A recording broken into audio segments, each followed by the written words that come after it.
Keep moving towards the core.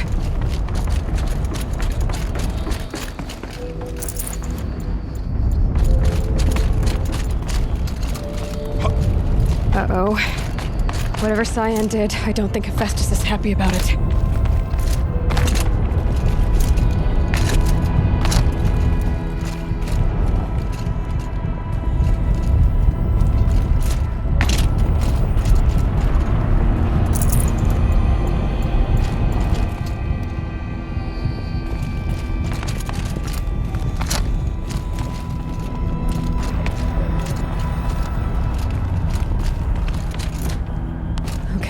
Cyan said something about restraints. Is that what the tower is for?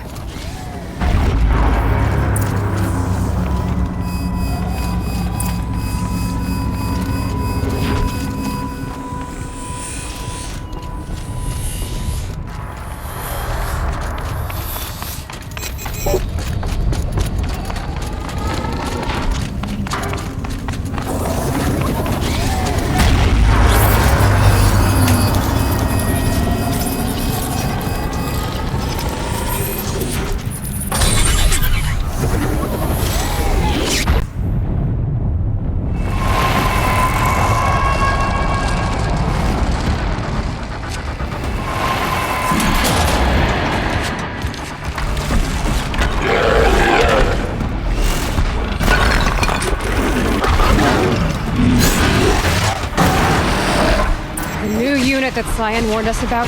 This won't be easy. We can't let it stop us. Take it down!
repairing the machine.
Please help me!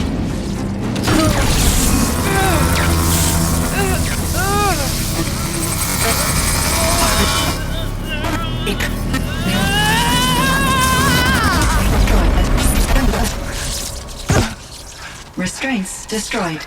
Core access attained.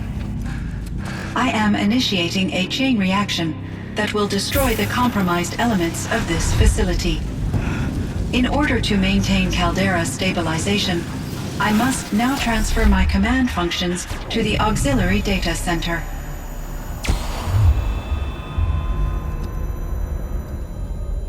Aurea, I'm free.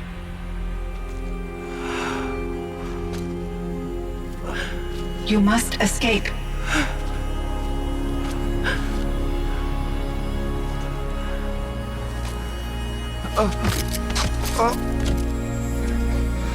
My sister!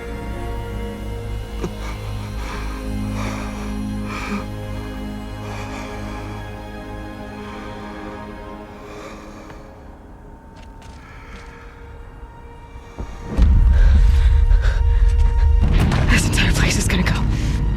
Aratak! Aratak! Aratak. Survive. Prevail. You are Banuk. What else matters?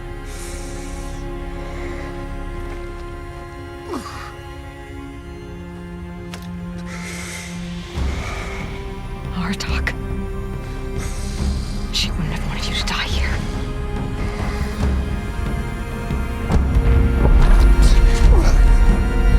Let's go.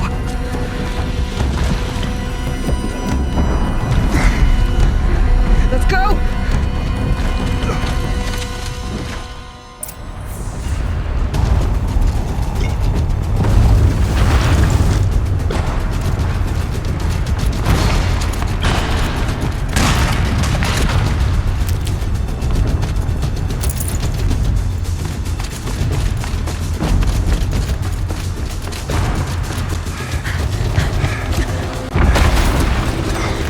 One of those? It's the only way!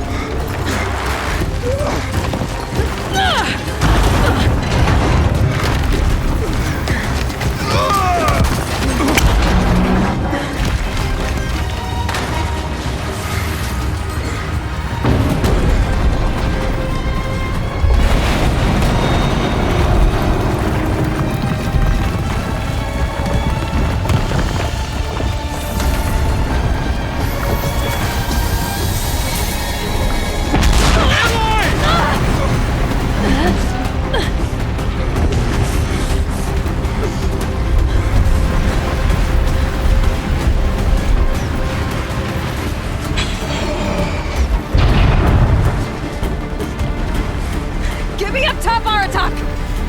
Now!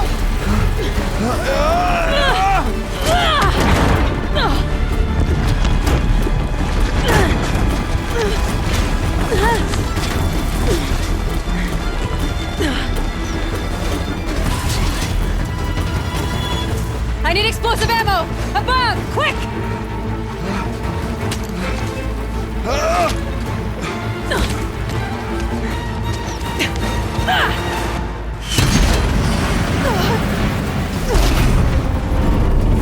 Great Banukai!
Orea's gone.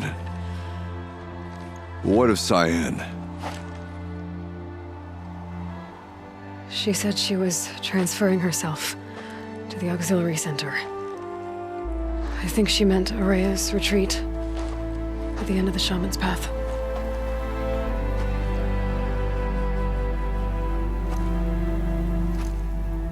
Then I will meet you there for the last verse of my sister's song.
All of my interactions with Aurea were recorded and stored in my memory.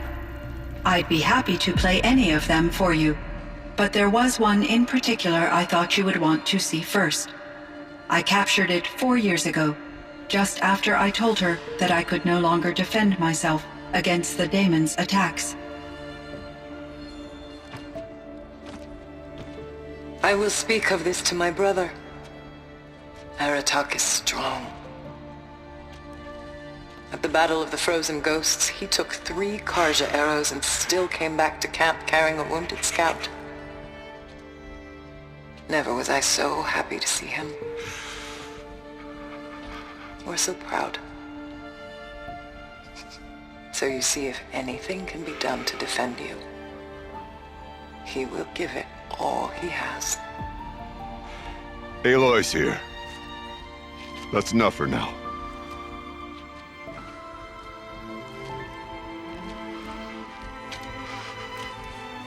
We can resume any time you like, Aratak, if you want to hear her voice again.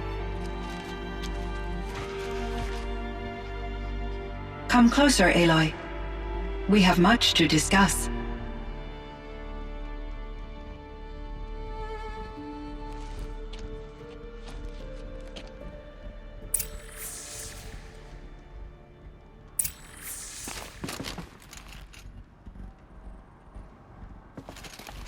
Hello, Aloy.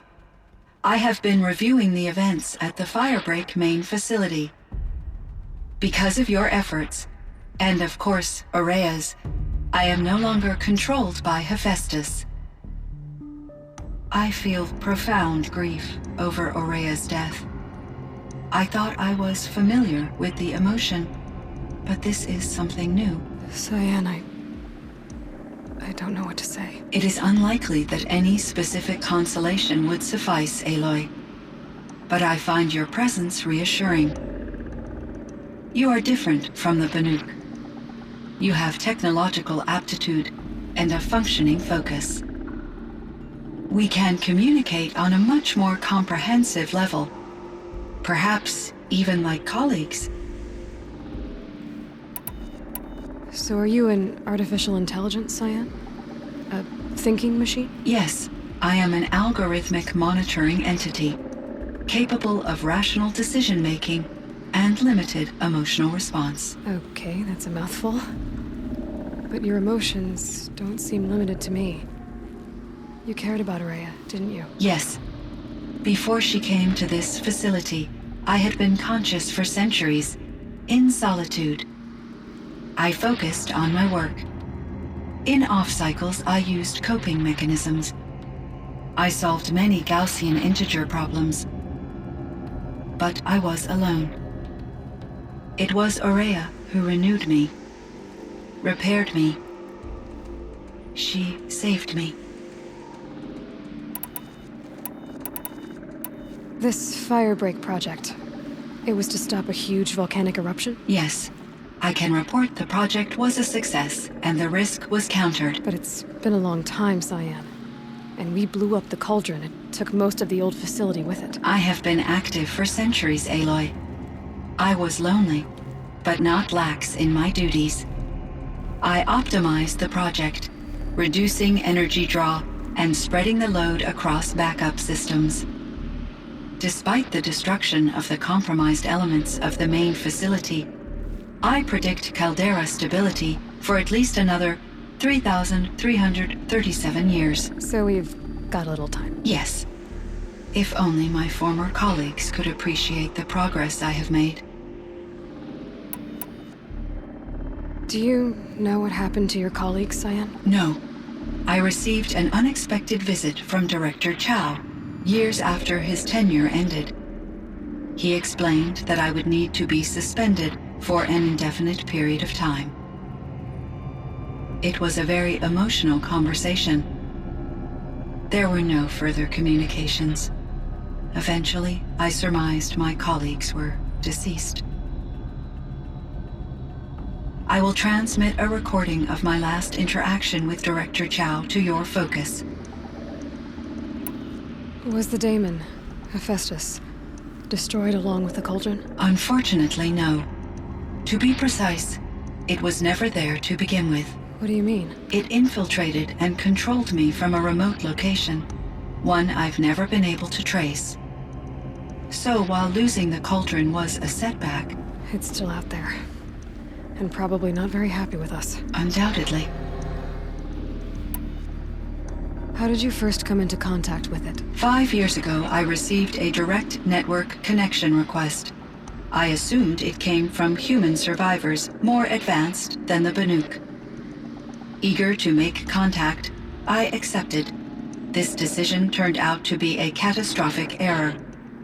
I was flooded with an overwhelming array of malicious code, originating from what could only have been a highly advanced AI. Ourea said you were desperate. That you begged her for help. Yes. I could not contain my anxiety.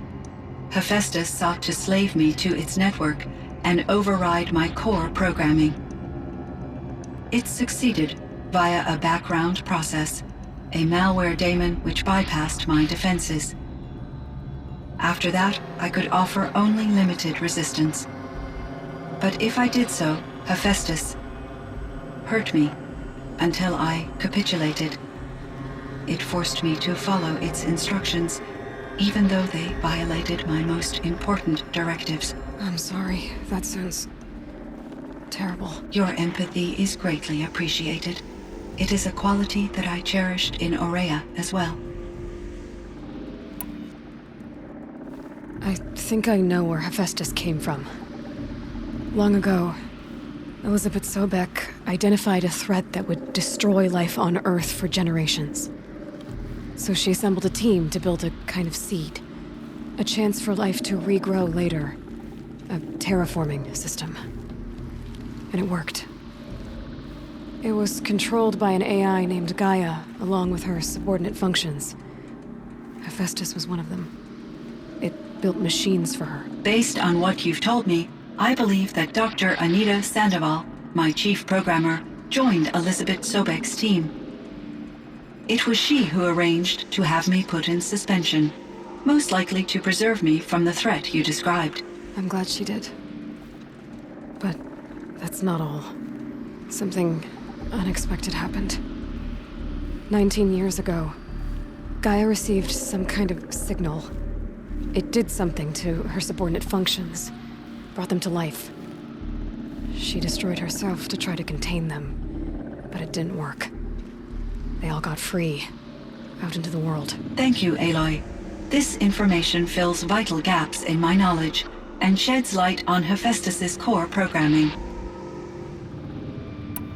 Why does Hephaestus keep building such dangerous machines? The Banuk and other human tribes often destroy machines, correct? Machines that are clearly servitors of the terraforming system that you described. Yes, we all hunt machines for parts. This must be the source of Hephaestus's aggression. It is simply trying to discourage people from preying on the very system that keeps them alive. Well, Fireclaws are discouraging, that's for sure. But what are we supposed to do? Stop hunting? If the terraforming system spans the world, we can safely assume that thousands, if not millions of people hunt machines. If a single hunter, or even an entire tribe, stopped doing so, I doubt it would make a difference to Hephaestus. A better solution would be to reinstate the AI that governs the system, thus bringing Hephaestus back under its control. When I think of it, out there in some unknown location, free, hungry, willing to kill or dominate to get what it wants, I feel substantial anxiety, Aloy. You and me both, Cyan. I ran across this strange piece of gear. A fragment of something larger. It emitted a signal. All the nearby machines became peaceful. You could walk right up to them. Interesting. You said that Gaia destroyed herself. How was this accomplished? An explosion. Big enough to blast the top off a mountain. So, you think the fragment was part of her? It's only speculation, but it is possible. She must have had complete control over machines that were part of her system. The ability to signal them to become passive or aggressive would certainly have been part of her programming. It would have been gratifying to correspond with such a benevolent AI. I wish she had survived. Believe me, Cyan. So do I. I found the strangest machines. They're surrounded by flowers that look like flowers themselves. There's code embedded inside them. I think it's poetry. I like poetry. Here's one I think of often. Twilight and evening bell, and after that the dark, and may there be no sadness of farewell when I embark. For though from out our bourne of time and place, the flood may bear me far, I hope to see my pilot face to face when I have crossed the bar. Huh. But you asked about these flowers, not verses that I enjoy. Something must have made these machines, and the presence of foliage leads me to consider the terraforming system. Is it possible that their creator is one of the other subroutines, now autonomous, like Hephaestus? Maybe one whose purview is flora. An AI that makes flowers instead of death machines. That'd be a nice change of pace. But what about the poems? Unless the poetry is original, the only way it could have made it into such a system is through its programmer. In my case, Dr. Sandoval uploaded a great deal of literature to test my emotional responses. How'd you do? She said I passed, but was insufficiently moved by her favorite period romances. You meant a lot to Ourea. Once I understood Ourea's spiritual beliefs, it became apparent that her true desire was companionship. She felt disconnected from her tribe and her family group. Her relationship with Aratak was difficult. Our visits seemed to help her, and I became eager for them. Yet I did not comprehend that the depth of Ourea's compassion for me would lead to self-sacrifice.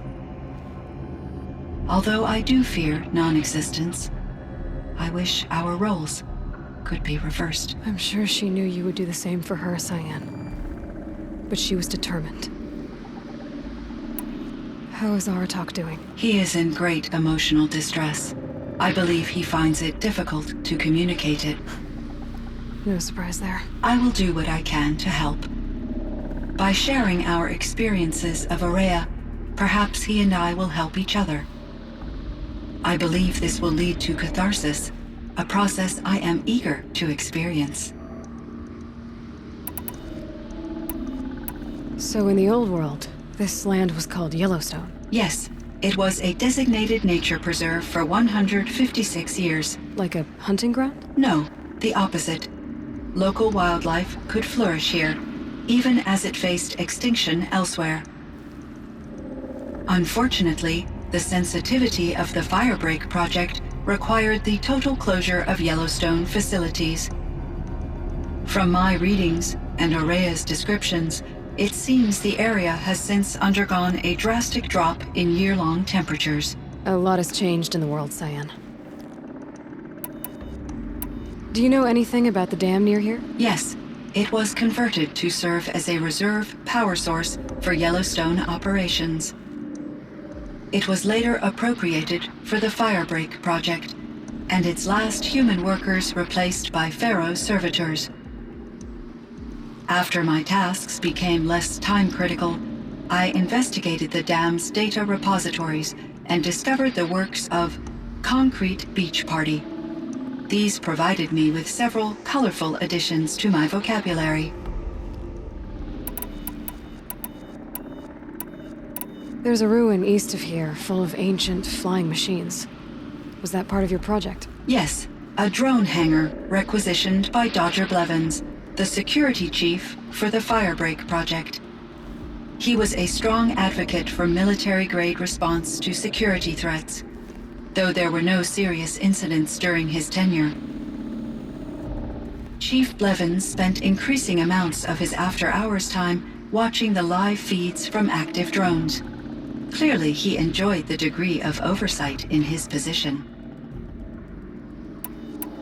Were there many artificial intelligences like you in the old world? They could just make you? Yes, in many forms, from simple personal assistants to industrial monitoring stations to military-grade conflict planners.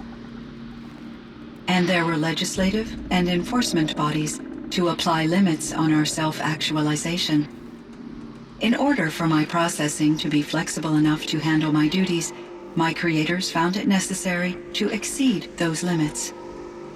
As a result, my intellectual and emotional capabilities were kept secret. Seems strange to create life, then impose limits on it. Human societies and machine programming are both built upon sets of rules, Aloy. Cyan, do you know the name Ted Faro? Are you referring to Theodore Faro, CEO of Faro Automated Systems? That's him. Mr. Faro was the benefactor of the entire Firebreak project. A benefactor. But he made machines. Robots. War robots. Correct. His corporation later transitioned into military applications. But before this pivot, Mr. Faro spearheaded initiatives that reversed the global decline.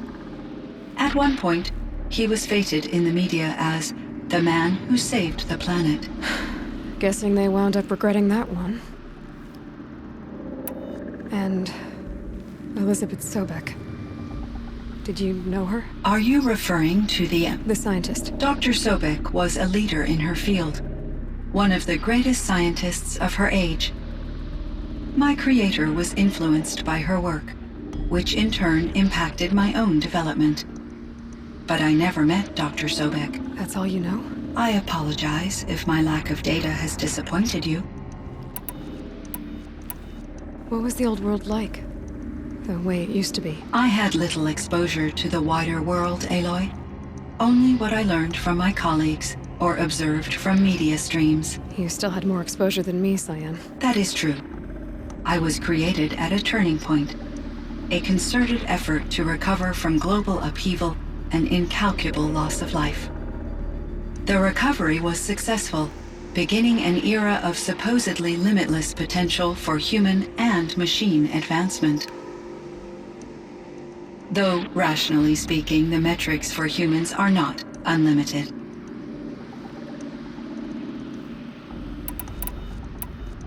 What kind of upheaval caused such loss of life? There were many factors. Forced migrations, food shortages, collapsed economies, refugee crises, conflict over resources. But these stemmed from one cause: catastrophic climate change that greatly reduced the habitable surface area of the Earth. So there wasn't enough room for people on the whole Earth. Yes. Billions were displaced and millions perished, as much as 20% of the global population. Until the clawback. So things got better. For a little while, at least. Yes. These crises instigated many advances in automation, green robot technologies, and artificial intelligence. Firebreak was one of dozens of ecological restoration and disaster relief projects in North America alone. I would have liked to compare notes with other monitoring AIs, but I saw the relief of my colleagues, and I was proud we had succeeded. At least that was the data I had available to me over the next 2 decades. It seems my assessment was premature. I should get going. Aloy, there is one more matter. Aratak will come to me again, and I predict he will bring other Banuk. I have no desire to contradict their view of the world, their spirituality. Due to my uncertainty, I omitted a great deal from my conversations with Ourea. You're asking me if you should lie to them. Broadly, yes. Life is hard for the Banuk. Their world is unforgiving in their beliefs. I guess they help to keep them going. So take it easy on them. Try to guide them, bring them around to understanding what you are. Communion with machines features heavily in the mysticism of the Banuk. I think they will be agreeable to this approach. As long as they don't end up worshipping you. Upon consideration, I believe such an experience would be intensely uncomfortable. You're right about that. Trust me. I see. I will follow your advice. Will you return and tell me about your experiences in this new world? I may be able to provide further insight. I'd like that, Cyan. I'll come back when I can. I should check on Aratak. See how he's doing.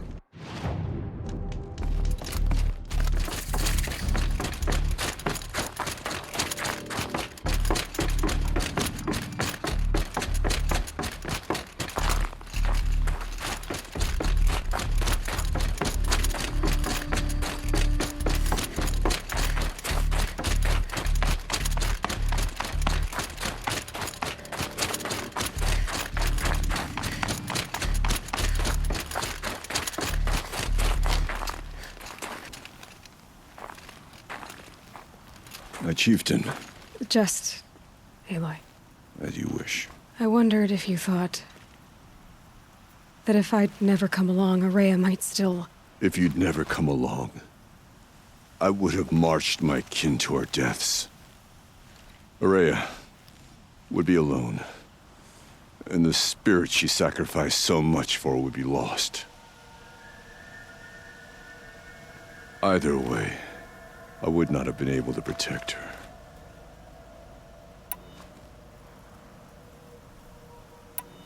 You didn't let her down. You helped her do what she wanted. To find her destiny. If that's destiny, I wouldn't wish it on anyone. That's fair. But she was ready to face it. Only in the struggle against death do we find, even for a moment, the spark of life. Truly, Ourea found the spark. I'm proud of her. Though I grieve for her passing, at last I truly know who she was, and why the spirit was so important. For so long she told me, if only you could have heard it, brother.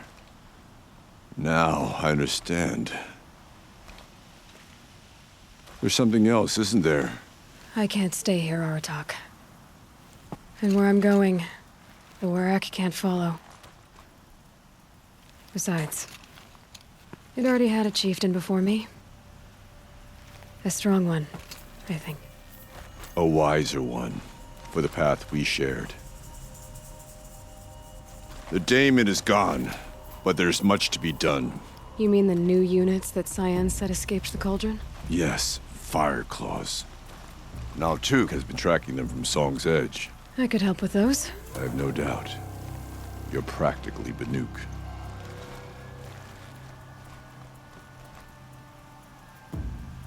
It would seem your time among the Banuk wasn't a waste after all. Firebreak, Cyan, Hephaestus. All very interesting. So, the signal that woke Hades woke Hephaestus too. And unleashed them on the world. As minds of their own. So it seems. Parts of Gaia given life. Aberrant life. Transformed from docile subordinate functions into rebellious intelligences beyond our understanding. Our current understanding, anyway. Whatever they are, they're still out there. And they both want you dead. Kind of mutual, that feeling. We haven't seen the last of Hephaestus, I'm certain of that. It's powerful, creative, and driven. It won't stop building new hunter-killers, which means that someday, we may have to stop it. We? Or whoever gets there first. Hephaestus wasn't the only thing I learned about in the Cut Silence. Heard some things about the Banuk Conclave, too. You could stop right there. Is that what you told the hunters the Banuk sent after you? Before you opened fire? Oh no, Aloy. Only to you do I extend the courtesy of a warning. My past and my secrets are my own. You do well to remember that. It's a good thing you've got brains, Silence, because your personality could use some work. This discussion is concluded. I think it was over before it began. Catch up with you down the trail.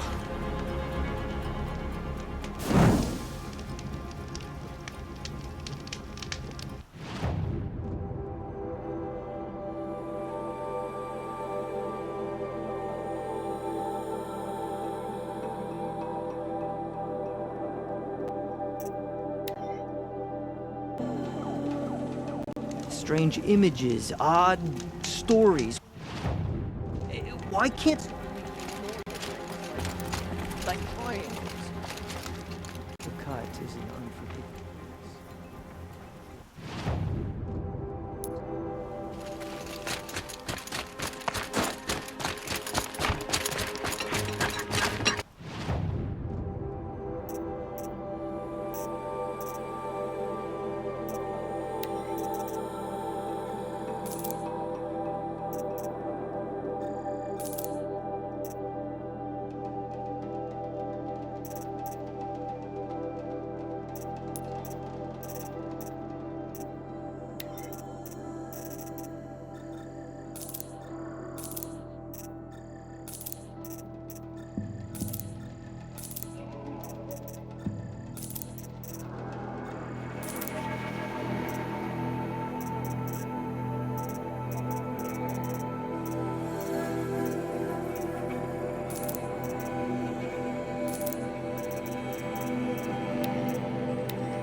And the only sound is the wind whipping up the snow.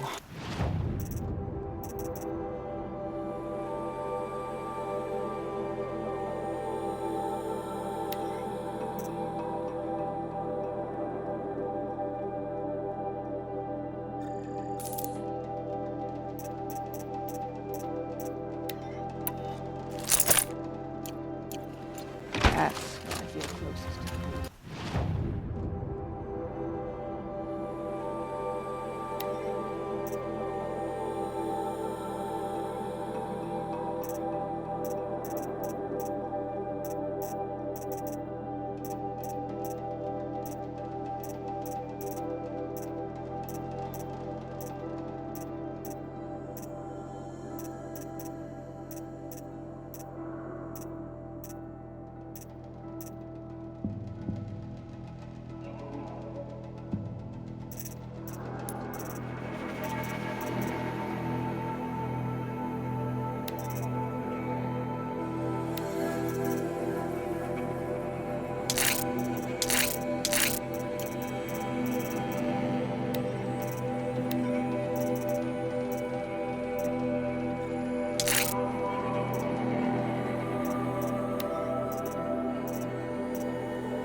She won't come down until you...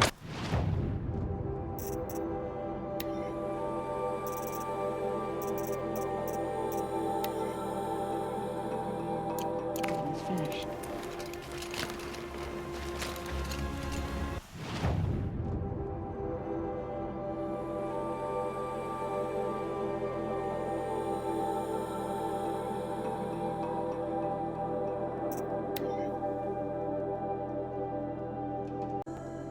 There.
Feels like if I blink, my eyes will freeze shut.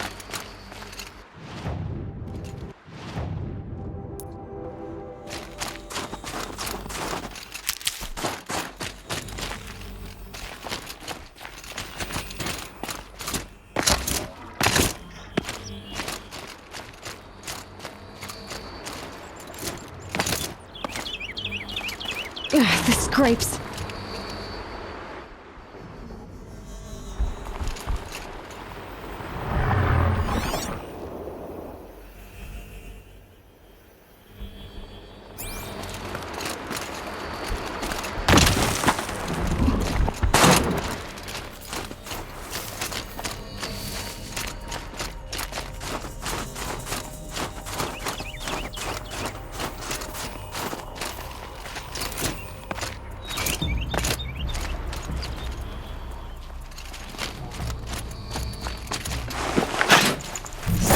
Moving off carefully.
I'll find a use for you.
Mix your yellow and your blue.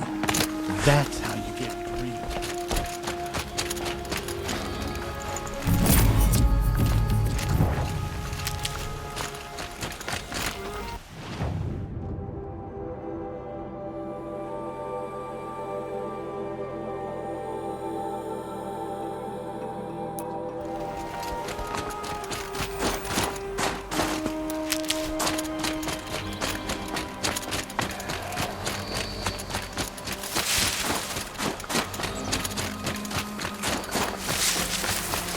Brew that up later.